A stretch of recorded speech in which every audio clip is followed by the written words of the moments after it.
this is a very difficult day for them. This is an important milestone for them as the inquest formally opens into George's death. There are 5 key questions being asked by the black community and by minorities in this country following the killing of George Nkencho. Why, within 20 minutes of an altercation at a shop, was George Nkencho dead?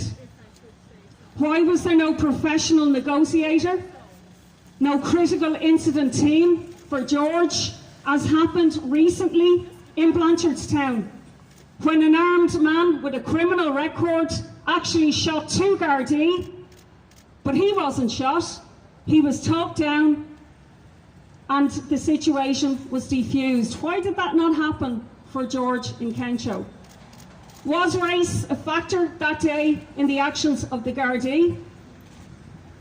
And why are minorities being policed in a different way to everybody else? Now, over the last 6 months, I've even been educated as to how young black people, particularly young black men, it has to be said, are being treated by Gardaí in my constituency of Dublin West. This is the most diverse constituency in the country, and this will be a template for how the Gardaí deal with black people and minorities going forward. And just to say, it's not a crime to be young, black and own a car. It's not a crime to be young, black and hang around with your friends. It doesn't mean you're in a gang. And yet these are the things that are happening on a daily basis in Blanchardstown. And the media and the state need to wake up and see what is happening. We have a situation where I'm getting told by young people here, and I hope many more of them will speak out, because this is an important forum for them to do so. People being questioned why they have such a nice car. They have such a nice car because they worked hard for it, just like anybody else in the constituency. And also, because you gather with your friends, it doesn't mean that some curtain-twitching neighbour has to ring the Gardaí and report you for being suspicious. But this is actually what is happening in Dublin 15, and I suspect elsewhere. And it has to stop. Racially profiling young people and following them at a time when the guards aren't even answering 999 calls and domestic violence calls, as we heard reported last week. Yet they've time to follow 2 young people who are black and driving. Driving while black is not a criminal offence, and it mustn't become one. And that is exactly what's going on, even since this happened with the Nkencho family. Now we know the Blanchardstown Gardaí and the guards in general are capable of professionally negotiating and defusing situations where people have mental health issues, because we've seen it. We've just seen it borne out. But it didn't happen for George, and the question has to be asked why. Why was somebody shot on their doorstep at close range with a 4-second gap before the last bullet was fired? And 2 of those bullets were in his back. And only for footage of that event, a little bit like George Floyd in the US, we would not know this.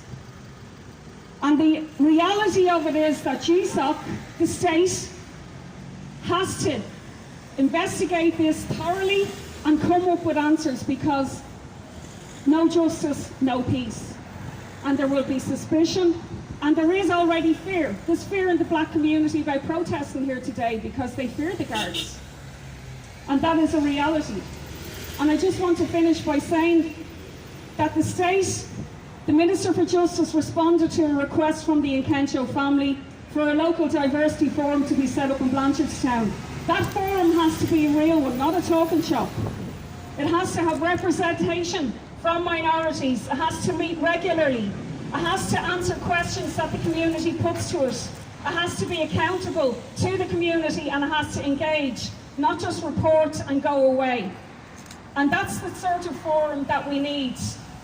And I just want to finish by saying that we will not allow, in Dublin 15, the absolutely brutal housing crisis created by Fianna Fáil, Fine Gael, and it has to be said Labour had a part as well, to be used to divide people in Dublin West, to be used to divide the communities of Blanchardstown. I was a councillor for 11 years. There was no housing crisis in reality when I started off on the council, when all of the new migration happened in Dublin West. This happened after the banks were bailed out. This happened after a decision was made to make working class people pay for a financial crisis that we didn't create. It is not the fault of minorities. When I was growing up, I made the point the other night, unmarried mothers were blamed for everything that happened, all of the ills in society. Now it's minorities. We will not let that happen, and the far right needs to be called out. And just to say as well, we need to call out the TDs in Dublin West. There's 4 TDs, 3 of them are ministers, and 1 of them is not in government. All of them have sat silently by for the last 6 months while this has happened in Dublin West. They have not been representative of minorities or the black people. That includes the 4 TDs, Greens, Fianna Fáil, Fine Gael and Sinn Féin. Their silence is leaving a very dangerous vacuum for the far right, for the National Party to exploit. And we have to say that. There has to be political accountability as well on this. Standing with the black community, standing with minorities is very important for those who were elected by them. Justice for George won't end here today. We'll have to continue campaigning to make sure that the Gardaí are held to account and that somebody goes on trial just like any ordinary person would if this happened. So thank you.